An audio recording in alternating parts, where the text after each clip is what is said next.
신약의 제일 마지막 책이죠. 제가 가진 성경, 신약 성경 399쪽입니다. 제가 봉독하겠습니다. 하나님의 말씀을 귀 기울여 들으시기 바랍니다. 예수 그리스도의 계시라. 이는 하나님이 그에게 주사 속히 일어날 일들을 그 종들에게 보이시려고 그의 천사를 그 종 요한에게 보내어 알게 하신 것이라. 요한은 하나님의 말씀과 예수 그리스도의 증거 곧 자기가 본 것을 다 증언하였느니라.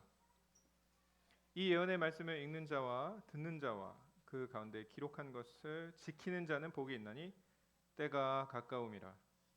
요한은 아시아에 있는 7 교회에 편지하노니 이제도 계시고 전에도 계셨고 장차 오실 이와 그의 보좌 앞에 있는 7 영과 또 충성된 증인으로 죽은 자들 가운데서 먼저 나시고 땅의 임금들의 머리가 되신 예수 그리스도로 말미암아 은혜와 평강이 너희에게 있기를 원하노라. 우리를 사랑하사 그의 피로 우리 죄에서 우리를 해방하시고 그의 아버지 하나님을 위하여 우리를 나라와 제사장으로 삼으신 그에게 영광과 능력이 세세토록 있기를 원하노라. 아멘. 볼지어다 그가 구름을 타고 오시리라. 각 사람의 눈이 그를 보겠고 그를 찌른 자들도 볼 것이요 땅에 있는 모든 족속이 그로 말미암아 애곡하리니 그러하리라. 아멘. 주 하나님이 이르시되 나는 알파와 오메가라. 이제도 있고 전에도 있었고 장차 올 자요 전능한 자라 하시더라. 아멘. 오늘부터 요한계시록을 설교합니다. 현대를 살아가는 그리스도인들에게 요한계시록은 꼭 필요한 하나님의 말씀입니다. 요한계시록은 특별히 어린 양의 신부인 교회가 구주 되신 예수 그리스도와 함께 싸워야 할 전투에 대해서 우리에게 알려줍니다. 또 그 전투의 최종적 승리를 우리에게 확신시켜 줍니다. 물론 요한계시록은 무턱대고 읽기에는 조금 어렵게 느껴집니다. 여러 가지 상징적 언어로 가득하기 때문이죠. 이 상징들을 각자 소견에 오른 대로 자기 방식대로 해석하면 요한계시록 아주 이상한 책이 되고 맙니다. 우리는 이 상징들을 잘 이해하기 위해서 요한계시록이 가진 이 성경의 가장 마지막 책으로서의 특징을 잘 이해해야만 합니다. 요한계시록에 기록된 상당히 많은 이 상징적 표현들이 성경의 다른 책들에 이미 나타난 표현들이기 때문이죠. 어느 학자에 따르면 요한계시록에는 다른 성경을 인용하거나 혹은 그것을 암시하는 표현들이 500회 이상 나타난다고 하는데요. 총 404구절로 이루어진 요한계시록에 이 500번 이상 다른 성경 구절을 암시하는 것이 나타난다면 이 다른 성경들에 대한 이해 없이는 사실 요한계시록을 이해하기가 굉장히 어렵다는 의미이기도 합니다. 그런 점에서 요한계시록에 나타나는 하나님의 뜻을 바르게 이해하려면 성경의 각 권을 두루두루 이해해야 하죠. 그런 면에서 어렵고 연구가 필요하긴 하지만 다른 한편으로는 이 요한계시록을 연구하면 연구할수록 성경 전체를 떠올리게 된다는 점에서 하나님께서 왜 이 성경을 마지막 책으로 우리에게 주셨는지를 우리는 깨달을 수가 있습니다. 이 요한계시록이 기록된 배경에 대해서 먼저 짧게 언급하지 않을 수가 없습니다. 요한이 이 성경을 기록한 이 시기는 도미티아누스 황제의 말년이라 할 수 있는 서기 95년경으로 추정됩니다. 도미티아누스 황제는 점점 자신을 신격화시키는 정책을 강화시켰습니다. 그래서 자신을 신으로 부르도록 했던 것이죠. 라틴어로 도미누스 에 데우스 노스테르, 곧 우리 주님, 우리 하나님이라고 자신을 부르도록 했던 것입니다. 이런 황제 숭배가 점증하던 그런 로마 제국에서 기독교인들은 위협을 느꼈습니다.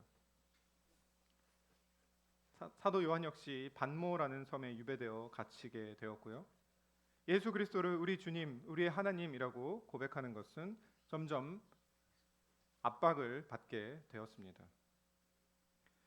실제로 사도 요한이 사역했던 에베소를 중심으로 소아시아 지역의 여러 총독들은 이 로마 황제에게 충성한다는 것을 입증하고 보여주기 위해서 황제 숭배를 위한 신전을 아주 크게 건설하였습니다. 버가모는 황제를 위한 최초의 신전을 건축한 도시입니다.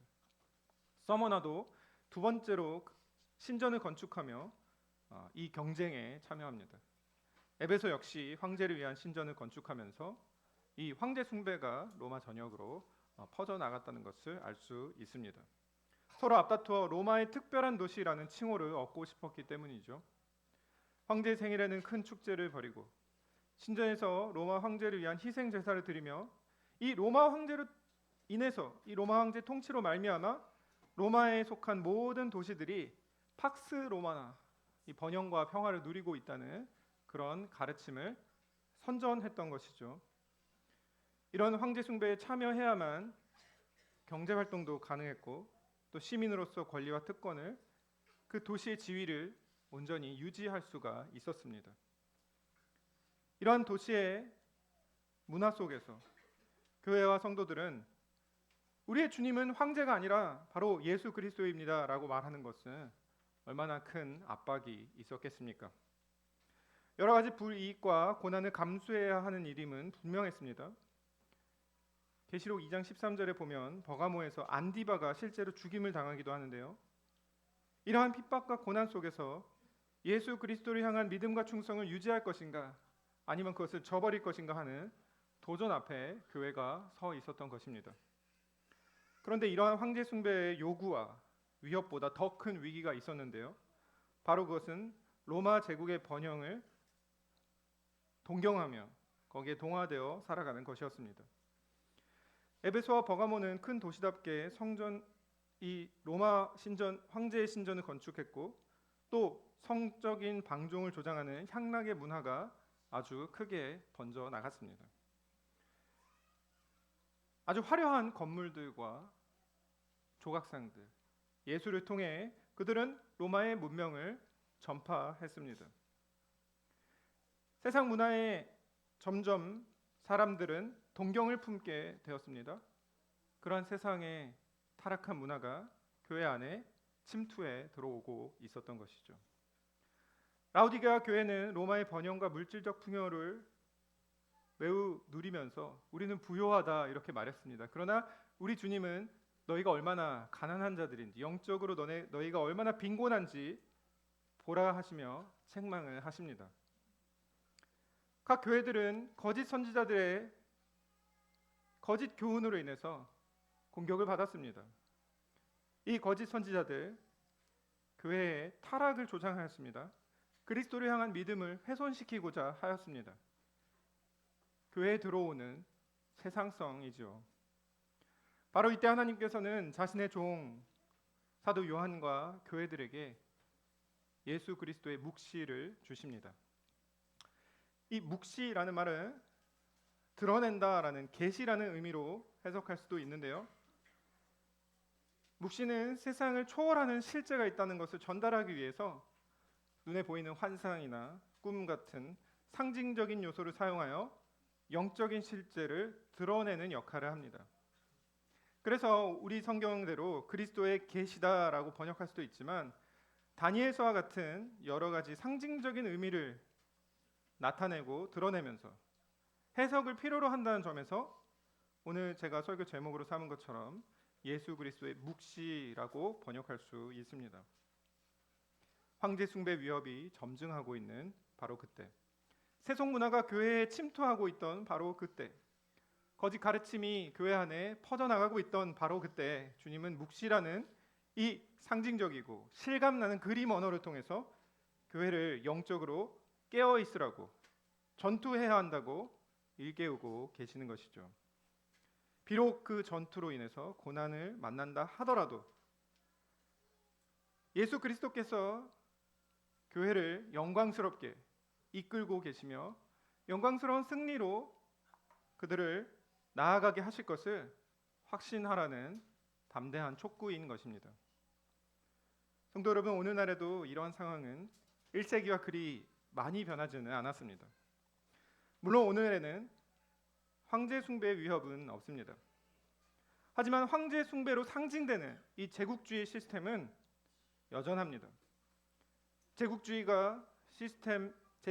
시스템이 이 땅의 번영을 지속시킬 수 있다는 믿음, 이 제국주의의 가르침이 이 땅의 번영과 평화를 지속시킨다는 믿음을 강요하는 것이죠.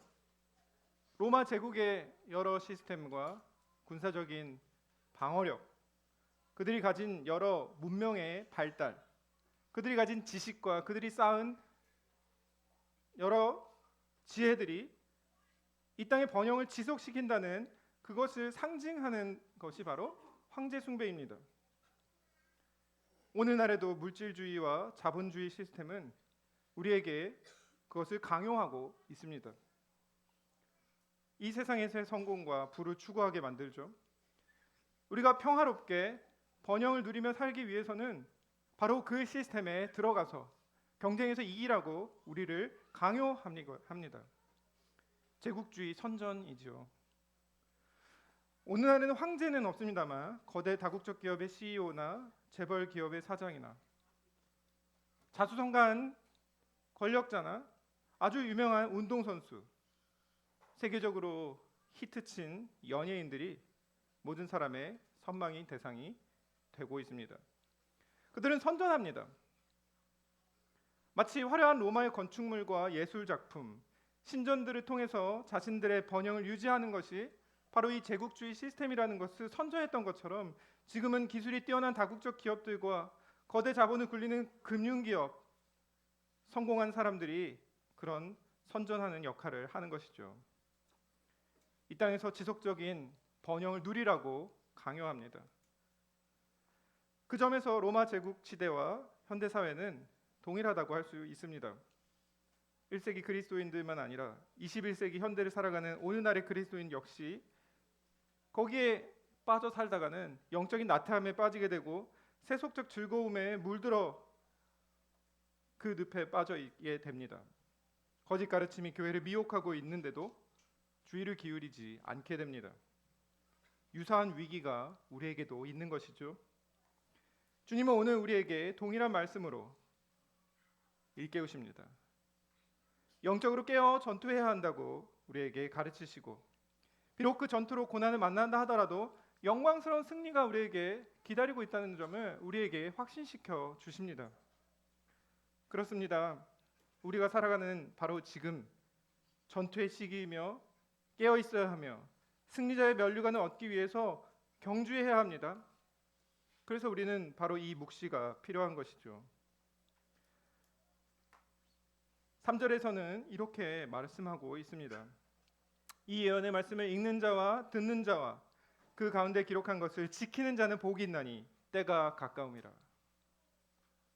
1세기도 때가 가까웠던 시기입니다. 지금도 때가 가깝습니다.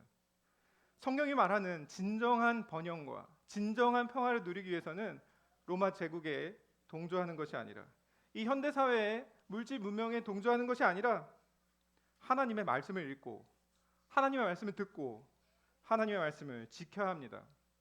그것이 진정한 평화와 진정한 번영을 가져올 것이라고 성경은 약속하고 있는 것이죠.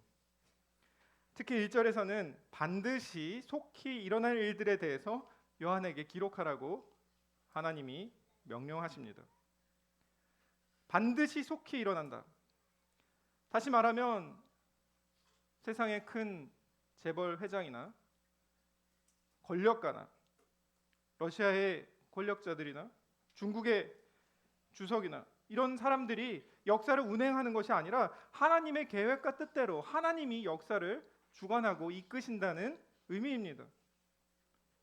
교회는 이 세상 역사가 하나님의 계획과 뜻대로 흘러가고 있음을 믿고 온 세상을 통치하시는 왕이신 주님의 말씀으로 돌아와야 하는 것이죠. 특히 속히라는 표현은 이 말씀을 읽고 이 말씀을 따라 살아가는 것이 얼마나 필수적이고 얼마나 긴급한 일인지를 우리에게 말해주고 있는 것입니다.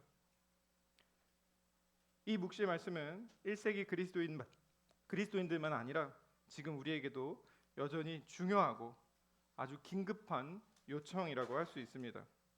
하지만 싸움에 이기는 비결이 담겨 있습니다. 이러한 요한계시록의 말씀을 통해서 하나님이 원하시는 전쟁에 참여하며 마침내 승리하는 교회로 살아갈 수 있기를 간절히 소망합니다. 첫 번째 대지를 같이 보겠습니다. 함께 읽어보겠습니다. 시작.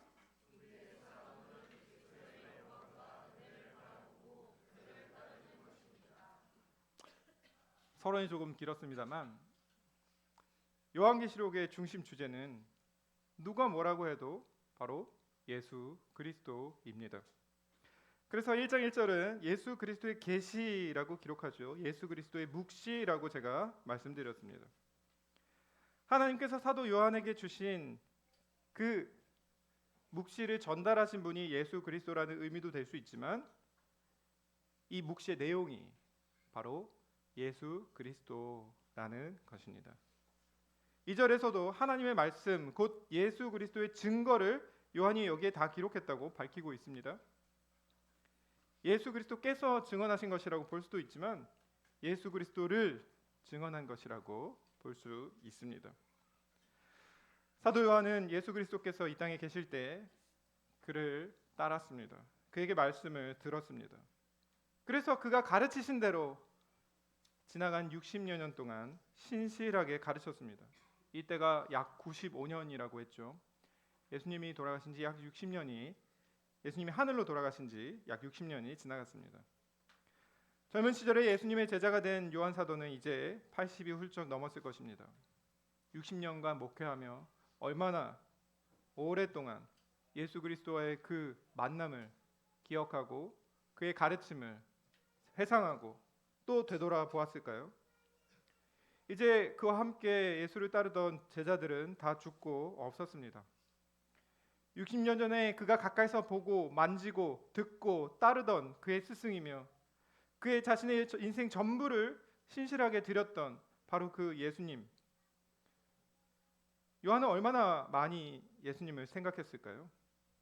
예수님을 끊임없이 증거하고 설교하고 그를 따르라고 가르치고 또 가르쳤던 이 노사도. 그는 참으로 예수님을 알던 자였고 세상에 예수님을 소개하던 사람이었습니다. 사람들에게 예수님을 가르치던 사람이었습니다. 그런데 이 묵시를 통해 이 노사도 역시 예수님을 새롭게 만나야만 했습니다. 예수 그리스도가 누구인지 이 묵시를 통해 그는 새롭게 깨달아야만 했습니다.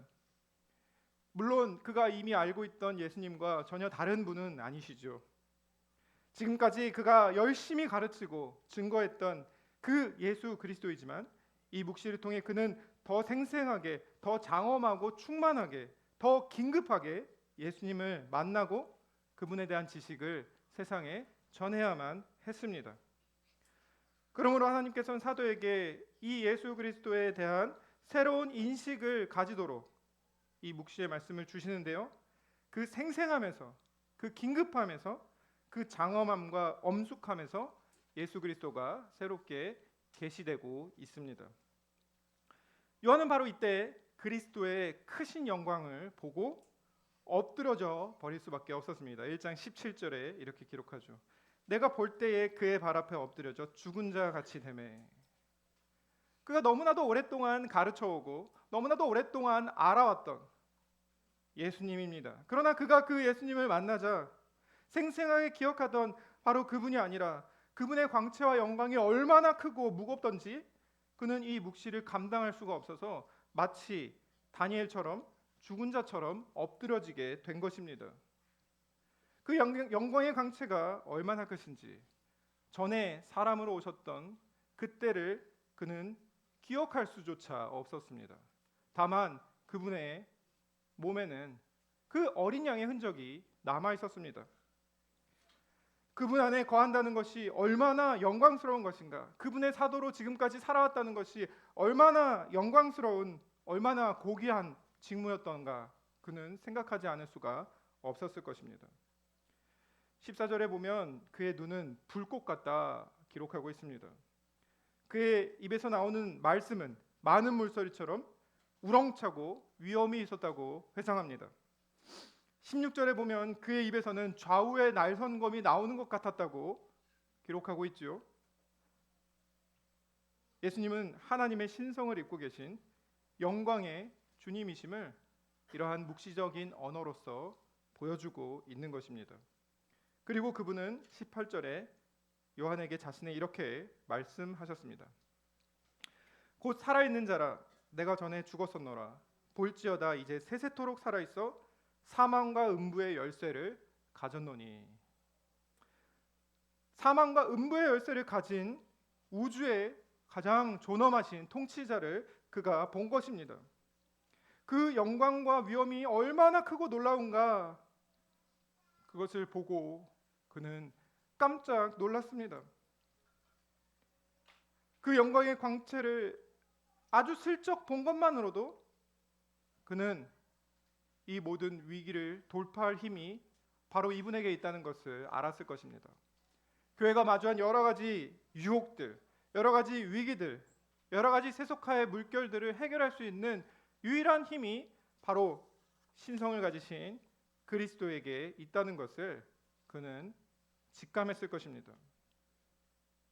13절에 보면 그가 7개 촛대 사이에 계시다는 것을 봅니다. 그는 그리스도의 영광을 주목하고 있죠. 그런데 그 영광스러운 주님이 바로 어디 사이에 계신 것입니까?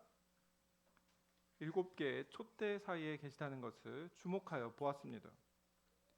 이 7개의 촛대가 상징하는 것은 바로 7개의 소아시아 교회들입니다. 이 편지의 수신자이지요.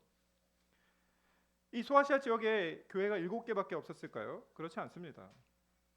다른 여러 지역에 교회가 있었습니다. 그런데도 이 교회들만 언급하는 이유는 무엇입니까? 요한계시록에서 7은 완전함을 의미합니다. 다시 말해 7개의 교회를 언급했다 하더라도 이 땅에 있는 모든 보편 교회를 상징하는 것이죠. 보편적인 공교회 사이에 서 계신 분으로 예수님을 본 것입니다. 죽으시고 부활하셔서 사망과 음부의 권세를 가지신 영광스러우신 그 예수님이 어디에 계시는 것입니까? 교회 가운데 계시는 것입니다. 예수 그리스도는 바로 교회의 중심에 계십니다. 칭찬받는 교회도 있었습니다. 책망받는 교회도 있었습니다. 온전한 교회도 있었고 장성한 교회도 있었고 연약한 교회, 아주 모자란 교회도 있었습니다. 그러나 주님은 그 모든 교회의 중심에 계시면서 교회들을 붙잡고 계셨습니다. 주 안에서 사랑하는 성도 여러분, 주님이 영광을 얻으셔서 그 높은 하늘의 권세를 얻으신 이후에 무엇을 하고 계십니까? 요한은 보았습니다.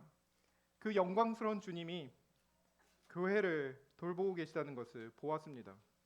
교회를 다스리고 계시다는 것을 보았습니다. 문제가 많고 어려움이 많고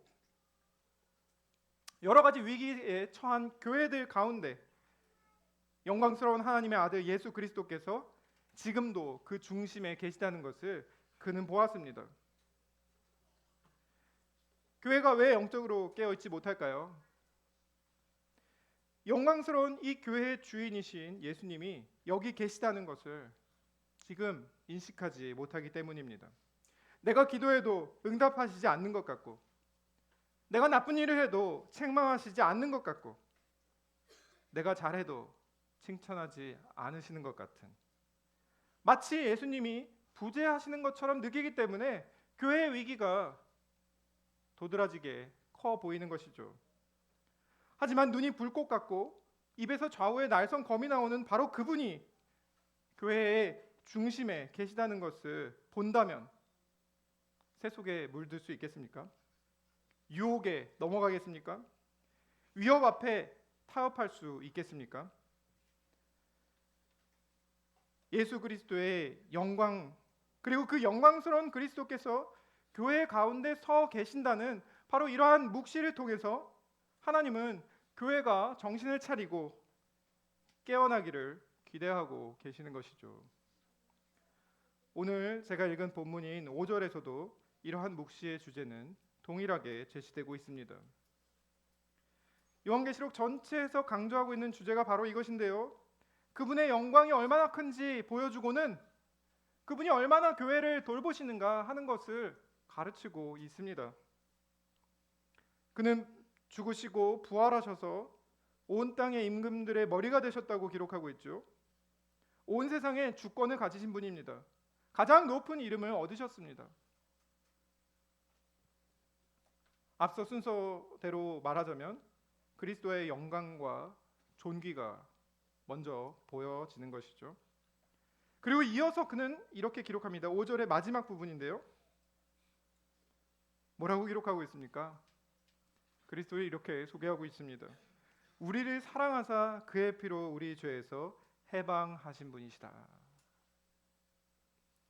온 세상의 주인이신 분, 눈에서 불꽃이 나오고 입에서 좌우의 날선 검이 나오는 그 영광스러운 보좌 위에 앉으신 그리스도께서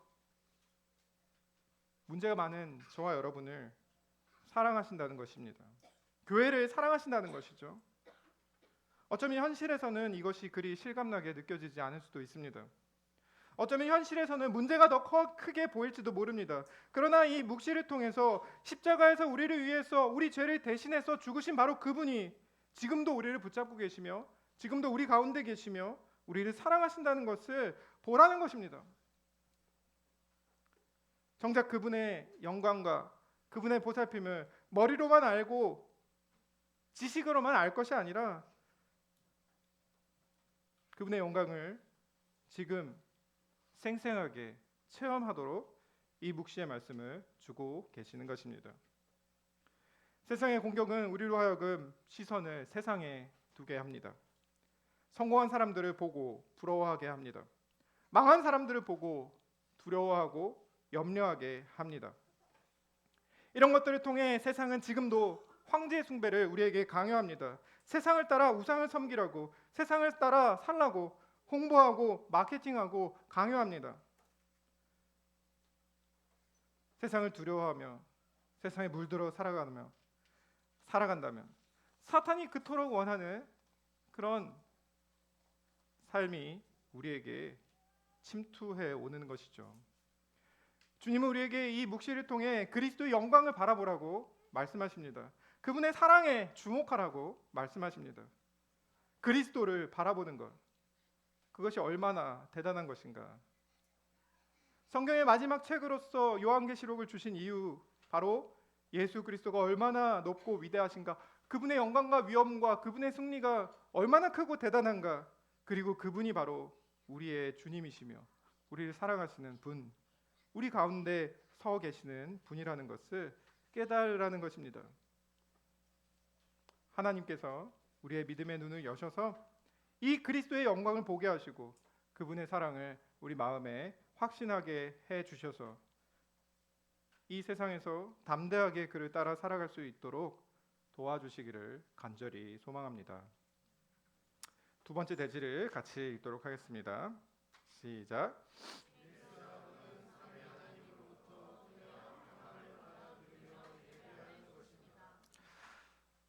오늘 설교는 요한계시록을 소개하는 일종의 서론적 설교입니다. 그래서 내용이 좀 포괄적이라고 느낄 수도 있습니다. 앞으로 요한계시록을 장별로 중요한 부분을 중점적으로 살피면서 더 구체적으로 배울 기회가 있을 것입니다. 4절과 5절은 편지에 종종 기록하는 일종의 인사말인데요. 요한은 조금 독특하게 이 인사말을 전하고 있죠. 삼위 하나님의 이름으로 교회에게 인사하는 것은 이 사도들의 아주 일반적인 특징입니다. 그런데 요한계시록의 이 인사말이 특별한 것은 바로 이 요한계시록 전체 내용을 이 인사말에 이미 담고 있다는 점이죠. 요한계시록의 결말을 어쩌면 이 인사말을 통해서 우리는 암시적으로 알게 됩니다. 이 편지의 수신자인 여러 교회들에게 요한은 편지하면서 삼위 하나님으로부터 은혜와 평강이 주어진다고 선언하고 있습니다. 다른 곳에서는 이 은혜와 평강을 얻을 수 없다는 것이죠. 오직 삼위 하나님께로부터만. 이 평강과 은혜를 얻을 수가 있습니다. 세 가지 이 은혜와 평강의 원천이 똑같이 제시되고 있는데요. 몸으로부터라는 전치사가 3번 등장합니다. 그러니까 성부와 성자와 성령 삼위일체 하나님께 각각 이 전치사 몸으로부터라는 것을 위치시켜 놓고 있는 것이죠. 우리 번역에는 정확하게 나오지는 않은 것 같습니다. 원문에는 이 누구누구로부터가 3번 정확하게 등장을 하는데요. 첫 번째가 바로 이제도 계시고 전에도 계셨고 장차 오실 이입니다. 바로 성부 하나님을 지칭하는 표현이죠. 그런데 일부러 성부 하나님이라고 표현하지 않고 이제도 계시고 전에도 계셨고 장차 오실 이라고 표현한 이유는 무엇이겠습니까? 바로 출애굽기를 암시하는 표현이죠. 출애굽기에서 모세가 이스라엘 백성들을 이끌고 나와야 할 바로 그때 모세가 하나님께 묻습니다. 내가 저들에게 가서 누가 나를 너에게 보냈다고 말합니까? 그러니까 하나님께서 모세에게 나는 스스로 있는 자다. 야훼가 너를 그들에게 보냈다고 꼭 알려라라고 자신을 계시해 주시죠. 항상 계시는 분, 스스로 존재하시는 분, 모든 것을 존재하게 하시는 분, 어제나 지금이나 영원토록 동일하신 그분, 그래서 언약을 잊지 않으시고 말씀하신 바를 반드시 이루시는 분, 온 세상의 주인이신 주권자 하나님을 드러내는 표현, 바로 출애굽기에서는 야훼이고요. 지금 오늘 본문에서는 이제도 계시고 전에도 계시고 장차 오실 이이십니다. 다시 말해 이 편지를 받는 수신자들은 어떤 존재입니까? 편지는 이 수신자를 바로 출애굽한 이스라엘 백성의 자리에 데려다 놓습니다. 출애굽기에서 하나님께서 이스라엘 백성을 광야로 인도하셔서 애굽의 노예 상태로부터 건져내시고 그들을 어디로 초청하십니까? 시내산으로 초청하시죠. 시내산에서 하나님이 영광스럽게 임재하십니다. 바로 예배이죠. 이스라엘 백성들을 애굽에서 이끌어내신다고 할 때 너네 왜 광야에 가냐라고 애굽의 바로가 물어보자 하나님을 예배하러 간다고 모세가 분명히 밝혔습니다. 결국 출애굽의 목적은 무엇입니까? 이스라엘 백성들을 구속하신 목적이 무엇입니까? 바로 예배입니다. 출애굽기 3장 12절에 내가 반드시 너와 함께 있으리니 내가 그 백성을 애굽에서 인도하여 후에 너희가 이 산에서 하나님을 섬기리니. 여기서 섬긴다는 표현이 바로 예배한다는 표현이죠. 하나님을 예배한다. 이것이 하나님이 구원하신 목적입니다. 이스라엘 백성이 하나님을 예배하는 것, 거기서 하나님께 예배하고 찬양하고 하나님께 기도할 때 하나님이 모세를 통해서 또 나중에는 아론을 통해서 그리고 그 아론의 후손들을 통해서 백성들에게 축복을 명하십니다. 은혜와 평강을 선포하라고 하시는 것이죠. 바로 예배에서 하나님을 만나는 그 자리가 하나님께로부터 은혜와 평강을 받는 자리입니다. 성도들은 이것을 기억해야 하는 것이죠. 세상에서는 이 은혜와 평강을 받을 수 없다는 것입니다. 바로 우리를 구원하신 하나님께 우리는 날마다 은혜와 평강을 받아야 하는 존재들입니다. 하나님께로부터 복을 받아야 하는 존재들. 그래서 날마다 하나님께 나아가 예배하고 그의 구원을 찬송하며 그를 송축해야 하는 존재라는 것이죠. 그래서 요한은 일부러 이 편지의 수신자들을 출애굽이라는 상황에 위치시키면서 하나님이 너희를 구원하신 그 하나님께로부터 은혜와 평강이 임한다고 표현하고 있는 것이죠. 또 다른 은혜와 평강의 원천은 보좌 앞에 있는 7 영입니다. 영이 7개라는 표현이 아니죠. 이것은 성령 하나님을 상징하는 독특한 표현인데요. 그냥 성령 하나님이라고 말하지 않고 일곱 영이라고 표현한 이유는 무엇일까요? 스가랴 4장에는 이 순금 등잔대에 대한 말씀이 기록되어 있는데요. 여러분 순금 등잔대 모양을 보신 적 있습니까? 이 오래된 그 벽화에 보면 이 로마의 군인들이 이스라엘 성전을 훼손하고 거기서 무노라를 가져가는 그런 장면이 그려진 벽화가 있습니다. 이 조각이죠. 거기에 이 무노라의 모양이 전 세계 유일하게 이 고대의 모양이 나타나 있는데요. 바로 이렇게 7개의 이렇게 가지가 있는 나무 모양입니다. 하나의 이 등잔대에 7개의 이 7개의 뭐라고 하죠? 가지가 이렇게 있습니다. 그리고 그 7개의 가지 끝에는 뭐가 있습니까? 바로 이 등잔이 있습니다. 이 등잔 7개의 등잔은 앞에 이야기한 것처럼 교회를 상징합니다. 그런데 그 교회에 뭐가 붙어 있습니까? 그 7개의 등잔에 각각의 불이 붙어 있습니다. 바로 성령 하나님의 임재를 상징하는 것이죠. 무노라라고 부르는데요. 어두운 지성소 안에서 유일하게 불을 밝히는 것이 바로 이 불입니다. 성령님의 은혜를 상징하는 것이죠. 성령님께서 어두운 곳에 빛을 비추게 하신다는 것을 상징적으로 보여주는 모습이 바로 이 무노라 등잔대에 있는 불빛입니다. 이스라엘 백성들이 이 세상에 빛을 비추기 위해서는 반드시 이 등잔대에 불이 붙어 있어야 합니다. 성령 하나님의 임재를 통해서만 교회는 이 세상의 빛의 역할을 감당할 수 있다는 것을 우리는 산상복음을 통해 이미 배웠죠. 스가랴 4장 6절에서는 그 이스라엘 백성들의 사명을 수행하는 방식이 이렇게 기록되어 있습니다. 힘으로 되지 아니하며 능력으로 되지 아니하며 오직 나의 영으로 되느니라. 이 세상은 우리가 능력을 갖추어야 된다고 말하죠. 좋은 대학에 가야 하고 꼭 인맥을 쌓아야 하고 꼭 사람들과 어울려야 하고 사회성이 밝아야 하고 무엇이나 이 세상에서 우리의 힘, 우리의 능력을 길러야 된다고 끊임없이 세상을 선전하고 광고합니다. 우리에게 그것을 강요하죠. 우리가 다 그런 강요를 받고 학교를 다니지 않았습니까? 그러나 성경은 말합니다. 나의 영으로만 되느니라. 진정한 번영과 진정한 평화가 진정한 은혜가 어디서부터 흘러옵니까? 우리를 애굽에서 건져내신 하나님, 그리고 그분이 교회에게 주신 영 성령님으로만 우리는 은혜와 평강을 받게 됩니다. 또 다른 은혜와 평강의 원천은 바로 아까 말씀드린 것처럼 예수 그리스도입니다.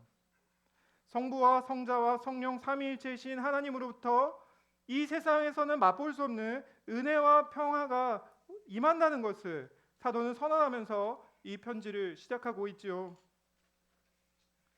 바로 그 은혜와 평강을 우리는 복이라고 부를 수 있습니다. 하늘의 신령한 복이죠. 7절에서는 그리스도께서 이렇게 은혜를 주셨다고 기록합니다.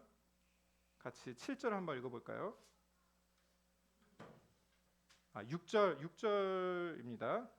같이 6절 읽어보겠습니다. 시작. 그 아버지 하나님을 위하여 우리를 나라와 제사장으로 삼으신 그에게 영광과 능력이 세세토록 있기를 원하노라. 아멘. 앞에 두 가지 이미지를 제가 설명을 들었습니다. 하나는 출애굽의 이미지였고요. 또 하나는 지성소에 있는 이 무노라의 이미지입니다. 이 출애굽해서 시내산에 가서 뭘 합니까? 예배를 드린다고 말씀드렸죠.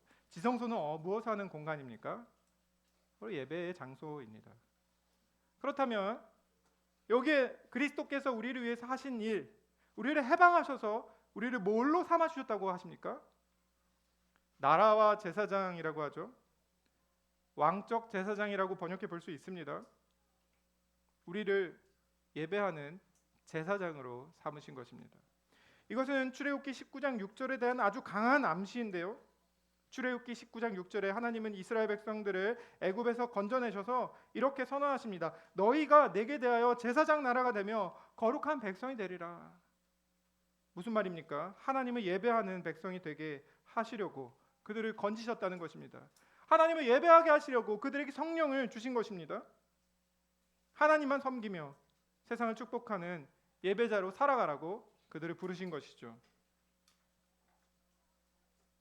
바로 요한계시록의 주제는 이것입니다. 로마의 황제가 이 세상의 주권자가 아니라 승리하신 예수 그리스도가 이 세상의 주권자라는 것이죠. 그것이 첫 번째 주제입니다. 두 번째 주제는 무엇입니까? 그가 교회를 거룩한 제사장으로 삼으셨다는 것입니다. 우상 숭배에 참여할 것이 아니라 하나님을 예배하는, 하나님만을 예배하는 이 세상의 제사장들로 우리를 부르셨다는 것이 요한계시록의 두 번째 주제입니다. 이 둘은 하나이죠. 그리스도께서 먼저 제사로서 우리를 건지시고 우리를 제사장 삼아 주셨습니다. 우리의 싸움은 바로 누구를 예배할 것이냐 하는 싸움입니다. 세상 사람들은 우상을 섬깁니다. 콘서트장에서, 대형 마트에서, 스마트폰을 통해서, 직장에서 비싼 물건을 고르면서 그들은 이 땅에 있는 물질주의를 예배합니다. 거기에 성공이 있고 거기에 희망이 있고 거기에 평화 번영이 있다고 믿습니다. 거기에는 예식이 있고요. 거기에는 사랑이 있고 거기에는 소망에 대한 약속이 있습니다. 그러한 선전이 있습니다.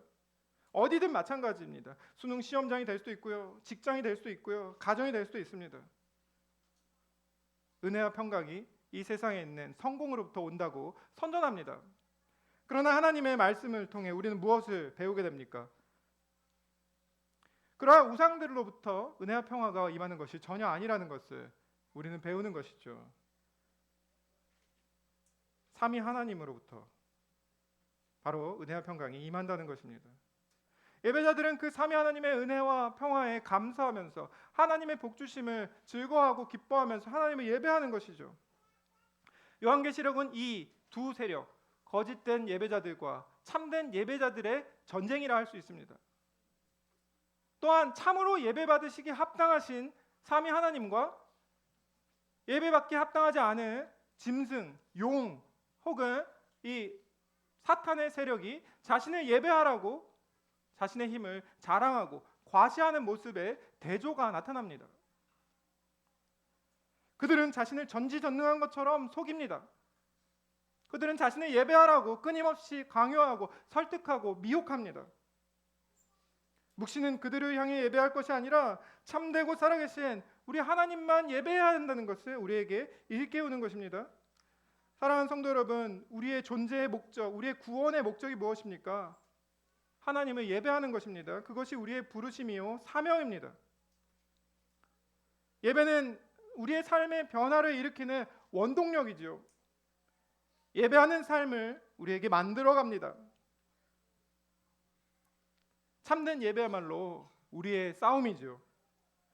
우리가 싸워야 할 싸움은 예배를 회복하는 것입니다. 예배에 대한 간절한 믿음과 소망을 가지고 모이기를 패하는 자들과 같이 하지 말고 부지런히 하나님께 예배하는데 우리의 열정과 에너지를 쏟아야 하는 것입니다. 그렇게 하나님께 예배하며 살아가는 제사장들이 모두 되시기를 바랍니다. 세 번째 대지를 같이 읽어보겠습니다. 시작.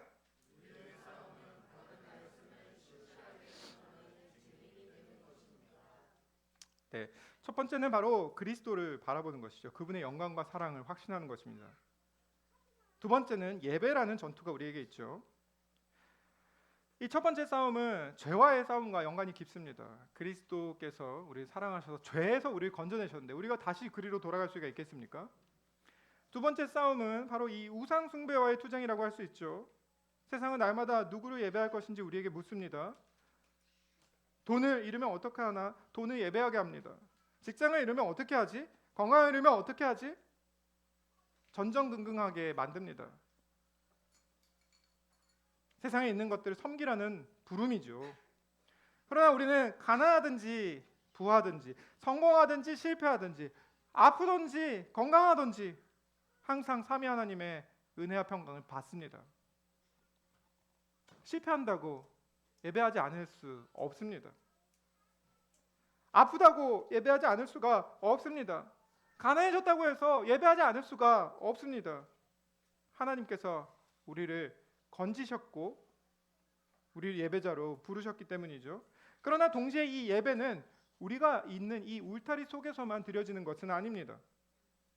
참된 예배자는 예배하면서 다른 사람들에게 우리 하나님이야말로 참 하나님이다라는 것을 오히려 공격적으로 선전하고 다른 사람들에게 그것을 드러냅니다. 다른 사람들을 진정한 예배로 초청하는 역할도 해야 하는 것이죠. 골프장이 아니라 마트가 아니라 예배에 나와서 하나님을 예배한다는 것을 세상에 증거하는 이러한 예배의 전투가 우리 안에 있는 것입니다. 하나님이 주시는 은혜와 평강을 자랑하면서 말입니다. 이 세 번째 싸움은 바로 이 하나님에 대한 증인으로 살아갈 것인지 아닌가 하는 전투라고 할 수 있습니다. 복음의 증인으로 살아가는 거 반드시 방해가 있습니다. 요한계시록은 우리에게 말합니다. 순교의 위협이 다가온다 하더라도 증인으로서의 이 사명을 저버리지 말라고 교회에게 경고하는 것이죠.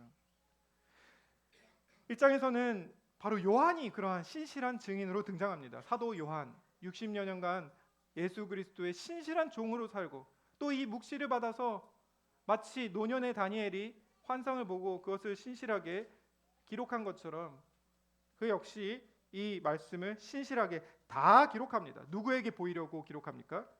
1절에 보면 종 사도 요한은 그 종들에게 이것을 보이려고 이것을 다 기록합니다. 다시 말해 이 사명은 종인 사도 요한으로부터 여러 종들에게로 전수되는 것이죠. 여기서 종들은 목사나 선교사 같은 특별한 사람들만을 의미하지 않습니다. 바로 교회의 성도들을 향한 부름입니다. 이 기록을 읽고 듣고 지키는 여러 종들, 모든 교회를 향한 부르심이죠. 그래서 2절에서 요한은 자신이 이것을 아주 신실하게 증언했다고 기록합니다. 그는 증인으로 살다가 죽었습니다. 그리고 하늘에서 면류관을 받았겠죠. 그리고 우리도 부릅니다. 면류관을 받으라고 우리를 초청하는 것이죠. 증거해야 할 대상이 누구입니까? 7절에서는 땅에 있는 모든 족속이라고 불립니다. 열방이죠. 예수 그리스도는 모든 나라와 족속과 방언 중에서 높임을 받으셔야 하기 때문에 그리스도의 말씀을 세상에 증거해야 하는 것이죠. 요한만 아니라 사실 요한을 부르신 예수님도 이 신실한 증인이셨습니다. 그래서 5절에 보니까 충성되고 신실한 증인으로서 죽은 자들 가운데서 먼저 나시고 땅의 임금들의 머리가 되신 그리스도라고 소개하고 있죠. 우리는 가서 이 책의 말씀을 때로는 읽어줘야 하고 때로는 그들로 지키도록 가르쳐야 합니다.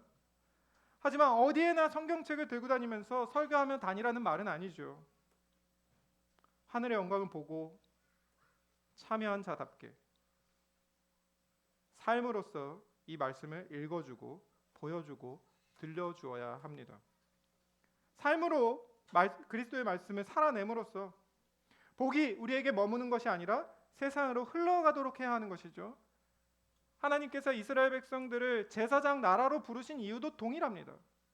온 세상에 하나님의 복이 흘러가는 비전을 출애굽 때부터 밝히신 것이죠. 이것이 바로 제사장 나라가 받은 사명입니다. 알파 오메가이신 분, 역사의 시작과 끝이신 분, 온 우주를 운영하시는 하나님께서 지금도 계시고 전에도 계시고 장차 오실 전능하신 하나님께서 우리를 이 세상의 어둠을 밝힐 등불로, 복음을 전하는 통로로, 하나님의 축복을 세상에 흘려보내는 제사장 나라로 부르신 것이죠. 선교라는 사명을 우리에게 주신 것입니다. 이것을 생각하면서 말씀에 순종하도록 투쟁하는 것이 바로 전투하는 교회의 참된 모습이라 할 수 있습니다. 교회가 그 선교적 사명을 잃어버린다면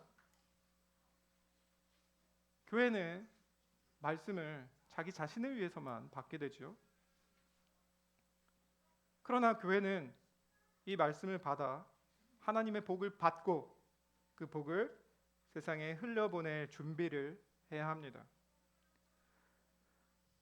그리스도를 전해야 하고 삼위 하나님이 은혜와 평화의 원천임을 세상에 증거해야 하죠.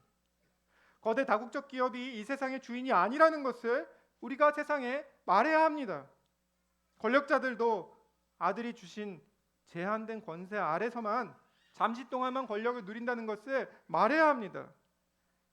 미국이나 중국이나 러시아가 세상을 패권을 쥐고 있다는 것이 아니라고 믿어야 합니다.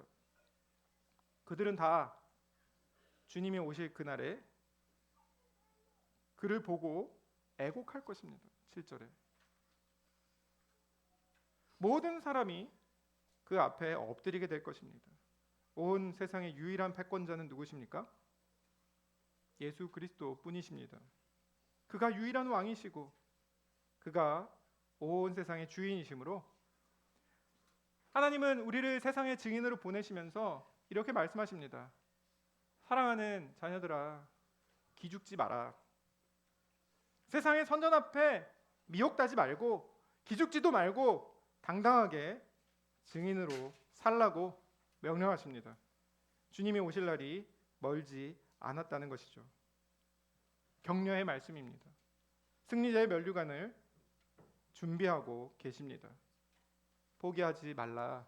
주님은 오늘 우리에게 말씀하십니다. 이제 말씀을 맺겠습니다. 오늘은 교회가 받은 묵시 요한계시록이 오늘 우리에게 왜 필요한가 하는 것에 대해서 설교했습니다. 세상에 동화되어 세상에 즐길 것 다 즐기고 누릴 것 다 누리면서 한가하게 살 그럴 때가 아니라는 것이죠. 전쟁 중이라는 것입니다. 이 전쟁은 어떤 전쟁입니까? 누가 세상의 통치자인가 하는 것을 선언하는 전쟁입니다. 그리스도인가 아니면 세상의 통치자들인가? 누가 은혜와 평화의 원천인가 하는 싸움입니다. 삼위 하나님께서 은혜와 평화를 주시는 분이신가? 아니면 세상이 그것을 줄 것인가? 세상 우상 숭배에 참여할 것인가? 아니면 삼위 하나님을 예배할 것인가? 복음의 증인이 될 것인가? 아니면 세상의 선전물이 되고 말 것인가?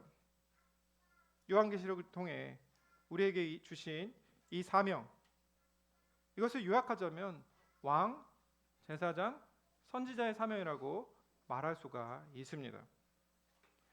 요한계시록을 통해 이 사명을 더 분명히 깨닫고 왕 같은 제사장으로 그리스도의 증인으로 세상에 빛을 비추며 살아가는 저와 여러분, 우리 세종시 장로교회가 되기를 간절히 소망합니다.